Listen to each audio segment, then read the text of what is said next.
दिल्लीचे मुख्यमंत्री अरविंद केजरीवाल यांना ईडीने अटक केली। यानंतर आता दिल्लीतील आप कार्यालयासमोर कार्यकर्त्यांनी गोंधळ घातला। यावेळी कार्यकर्ते आणि पोलिसांमध्ये धक्काबुक्की झाल्याची माहिती समोर येत आहे। पोलिसांनी अनेक कार्यकर्त्यांना ताब्यात घेतले असून यामध्ये 3 मंत्र्यांचा देखील समावेश आहे। अरविंद केजरीवाल यांच्या अटकेविरोधात आपचे कार्यकर्ते, नेते आणि आमदारांनी कार्यालयाबाहेर निदर्शने केली। दिल्ली सरकारच्या मंत्री आतिशी मार्लेना यांना ताब्यात घेण्यात आले आहे। आपच्या महिला कार्यकर्त्यांना बसमध्ये बसवण्यात आले। दिल्ली सरकारचे मंत्री सौरभ भारद्वाज यांना देखील दिल्ली पोलिसांनी आयटीओ येथे ताब्यात घेतले आहे। केजरीवाल यांच्या अटकेविरोधात पक्षाचे कार्यकर्ते निदर्शने करत आहेत।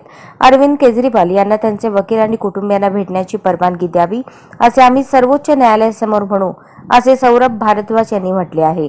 आयटीओ येथे आंदोलन करणाऱ्या आतिशी मार्लेना यांना दिल्ली पोलिसांनी ताब्यात घेतले आहे।